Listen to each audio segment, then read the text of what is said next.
Bismillahirrahmanirrahim. Assalamualaikum warahmatullahi wabarakatuh dan salam sejahtera cikgu ucapkan kepada murid-murid tahun 6 USM. Baiklah, hari ini hari Khamis bersamaan 23 September tahun 2021, kita akan teruskan lagi dengan sesi PDPR kita bagi subjek Bahasa Melayu. Jadi cikgu harap semua murid dapat bersedia dengan sesi PDPR kita untuk hari ini. Baiklah, seterusnya isi kandungan PDPR pada hari ini, kita berada dalam tema 5 pupuk perpaduan dengan tajuk Sehati Memburu Impian. Murid-murid boleh rujuk buku teks Bahasa Melayu tahun 6 pada muka surat 86. Standard kandungan pada hari ini ialah 5.2.3. Murid dapat menggunakan kata majmuk dengan betul. Baiklah, cikgu faham dan cikgu percaya pada hari Isnin yang lalu murid-murid telah saksikan satu video berkenaan dengan kata majmuk. Jadi hari ini hari Khamis kita sambung lagi berkenaan dengan kata majmuk berpandukan buku teks pada muka surat 86.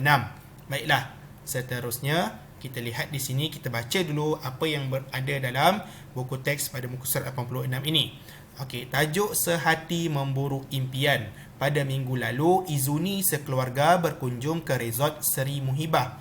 Resort itu terletak di satu kawasan hutan rekreasi. Izuni pergi ke sana kerana mengikut ayahnya menghadiri program Sehati Memburu Impian yang dianjurkan oleh syarikat tempat ayah Izuni bekerja. Ayah Izuni serta semua kaki tangan syarikat hadir dalam program tersebut. Kaki tangan syarikat terdiri daripada pelbagai bangsa. Pihak resort telah menyediakan atur cara yang menarik. Kemudian di sini dikosongkanlah. Okey, dikosongkan perenggan ini. Baiklah, kita dah bincang sebelum ini berkenaan kata majmuk. Okey, kita tengok di tepi ini. Okey, definisi apa itu kata majmuk? Kata majmuk ialah proses merangkaikan dua kata dasar atau lebih yang membawa makna tertentu. Maksudnya, kata majmuk ni ada dua perkataan tetapi membawa satu maksud. Okey, ada dua perkataan yang berbeza tetapi membawa satu maksud yang sama. Contoh, kita tengok dekat sini pengurus besar. Okey, di sini nampak ni pengurus besar. Pengurus ini satu perkataan, besar ini satu perkataan. Tapi bila digabungkan, dia jadi satu perkataan baharu yang ada maksud yang lain. Okey, contoh kaca mata. Okey, kaca ini satu perkataan, kita tahu kaca. Okey, kaca adalah satu benda, okey, benda kaca. Mata ialah organ, okey, organ kita. Tetapi bila kita gabungkan kaca mata, dia akan jadi satu objek yang lain. Okey, itu adalah maksud kata majmuk. Itu proses merangkaikan dua kata dasar atau lebih yang membawa makna yang tertentulah.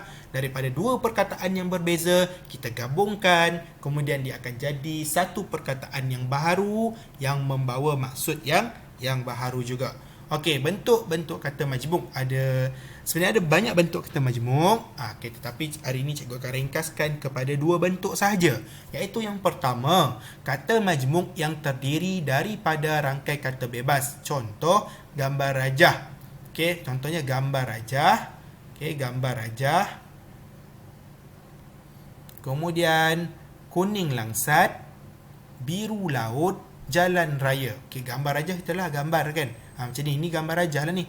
Dan kuning langsat, kuning itu warna, langsat itu buah. Tetapi bila kita gabungkan kuning langsat, dia membawa satu maksud yang lain, iaitu warna kekuning-kuningan. Kemudian biru laut, biru adalah warna, laut ini adalah tempat. Kan, laut adalah tempat. Jadi bila kita gabungkan biru laut, dia menjadi maksud yang lain. Kan, biru kebiru-biruan lah, biru cair contoh dia. Okey, jalan adalah benda, okay, ataupun tempat, jalan, kan, jalan, kita nampak jalan. Raya adalah kerayian, kan, kita merayakan hari raya contoh. Tetapi bila digabungkan jalan raya, itu memaksud satu benda yang besar lah, jalan besar. Raya ni besar, kan, jalan raya, jalan yang besar. Okay, itu adalah kata majmuk bentuk rangkai kata bebas seperti yang ada di dalam buku teks ini. Pengurus besar, kacamata, tali leher, kuning cair, budi bahasa, tanggungjawab. Okey. Kerjasama reka bentuk. Okey, di dalam ini kita dapat lihat ada dua perkataan yang dieja rapat, iaitu tanggungjawab dan kerjasama. Mengapa? Ada kata majmuk yang dieja jarak dan ada kata majmuk yang dieja rapat. Okey, macam mana tu? Okey, kata majmuk yang dieja satu perkataan rapat ni, contoh tanggungjawab dan kerjasama ini adalah kata majmuk yang telah mantap. Okey, kata majmuk yang telah mantap. Okey, tengok sini. Ini adalah bentuk yang kedua. Okey, bentuk yang kedua iaitu bentuk ejaan kata majmuk yang telah mantap dieja sebagai satu perkataan. Bentuk ejaan kata majmuk yang telah mantap dieja sebagai satu perkataan sahaja. Contoh dia macam inilah, tanggungjawab dan kerjasama. Okey, untuk pengetahuan murid-murid juga, kata majmuk mantap ini mempunyai 15 perkataan. Okey, ada 15 perkataan. Jika murid-murid cari di internet, boleh gunakan Google atau apa saja internet. Okey, murid-murid boleh type kata majmuk mantap, akan keluar 15 perkataan. Antaranya ialah antarabangsa, kerjasama, suruhanjaya, beritahu, tanggungjawab, kerjasama lah. Ini sama ni, kerjasama. Okey, dan beberapa perkataan yang lain. Okey, dan beberapa perkataan yang lain. Jadi murid-murid kena pastikan murid-murid tahu dan hafal 15 perkataan kata majmuk yang telah mantap. Hanya ada 15 sahaja. Okey, apabila kata majmuk ini kata majmuk yang mantap, dia dieja rapat sebagai satu perkataan. Okey, sebagai satu perkataan. Contoh antarabangsa. Sepatutnya kita boleh jarakkan macam ni, tetapi tak boleh. Okey, dia jadi salah. Jadi dia perlu dirapatkan. Jadi antarabangsa lah. Okey, begitu. Okey, macam tu ya. Okey, itu sahaja untuk berkenaan kata majmuk ini.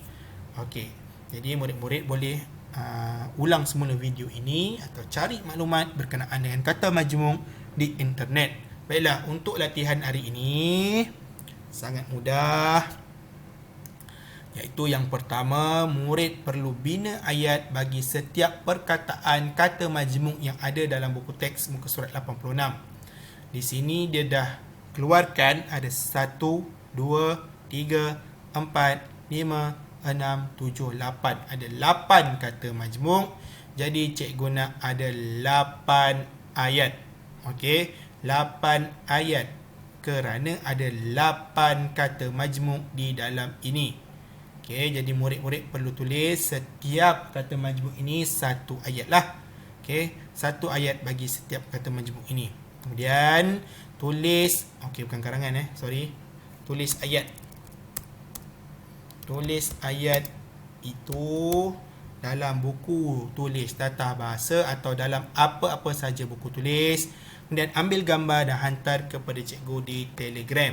Baiklah, itu sahaja untuk hari ini. Sekian, terima kasih.